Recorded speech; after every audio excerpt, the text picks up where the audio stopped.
So in this next section, let's look at early settlements on Great Bay. And this is really more about the transportation and these maritime connections and how things went inland and came back out. And from the map that we were looking at from 1675, we could see that they already had connections in up to Dover. They're showing the Isle of Shoals. But let's have a look at the modern map so we can see this and how we see these areas today. So looking at this map, you can really see there's the roads and the bridges are the focus, those black lines, because we drive cars now. So think back to the past when so much of what was transported went by water.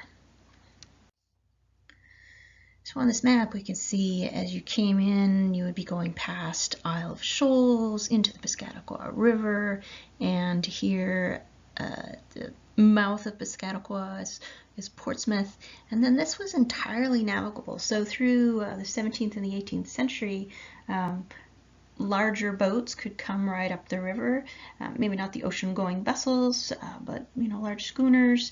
It was only until much later, when there was deforestation, that the rivers were more silted up.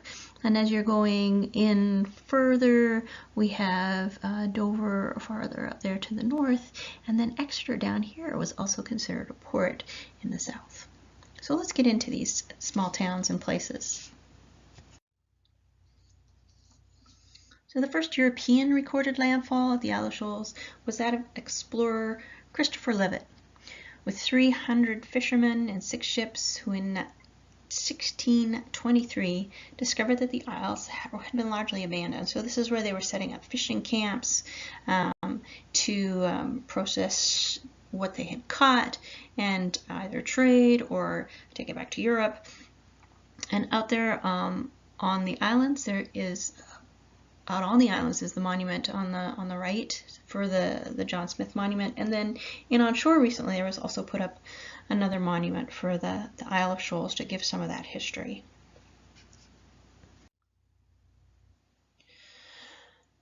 So then, following the Piscataqua River, going into the Great Bay, we'll start with Strawberry Bank, which was the original name of Portsmouth. It was on the west bank of the harbor, was settled by the English colonists in about 1630.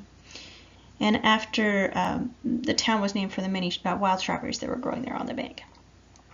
And so the village itself was fortified by William and Mary Fort, which is out towards Newcastle, that would, notice any ships coming in through the river there. And then we have Exeter, what now seems very landlocked, was once the region's capital city. So in 1638, Reverend John Wheelwright and others purchased the land from the Wenhowit tribe. They had been exiled from the Massachusetts Bay Colony. And the minister brought with him about 175 individuals to settle it. And so, right in the center of town there was where the ships could come up to the docks before it had silted in. And it was really linked with Massachusetts until New Hampshire later became a separate colony. And then finally, the ones that we're looking at, the Cocheco Plantation name became Dover eventually, and this was originally settled in 1623, renamed in 1637. So with the shift to water power, the mills became more the city center, so it was shifting to where that drop was, and the port would have been just there below the bridge. So early illustrations show the schooners pulled right up to the docks. So if you really want to know more, especially about Dover, check out the Woodman Institute Museum for more of a history of this town. So let's talk about the actual form of transportation next. So in order to get these goods from point A to point B, one of the key boats that were used was called a gondola. So it's a type of flat bottom barge. It was once very, very common in Maine and New Hampshire rivers.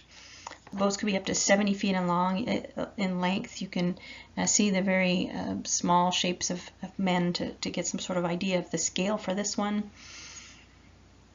This one here is the Fanny M, built in 1886 by Captain Edward H. Adams.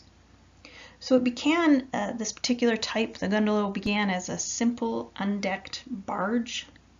First appeared in the mid-1600s. Often it was poled or rowed along with long sweep oars. And then from the 1700s up until the 1900s, gondolas evolved into this fully decked, flat-bottomed cargo carriers. They had a cabin, and then they had this massive lateen sail, and then this could be lowered to shoot them under the bridges. The sail acted more as an auxiliary engine, since the gondolas were dependent on the tide. So what they would do is they would wait for the incoming tide to be pushing them up. So the river water would be flowing backwards as the tide surged in, and then when the tide turned and began to flow out and the river current took over, they could flow back down to Portsmouth. So gondolas are really the equivalent of today's tractor trailer. It's those big trucks you see on the highways. They can navigate shallow rivers, carrying freight of up to 50 tons between the ocean-going schooners and the growing towns of Piscataqua region. They brought in raw cotton, spices, and other goods from around the world that were transported from the area businesses and factories, farm produce, oysters, fish, lumber, goods, bricks, granite, cordwood, and coal. So this gondola you see here is the Gondola Company. It's called the Piscataqua. It's a replica of later era gondolas. So next up we have the Hearts Cove wreck section.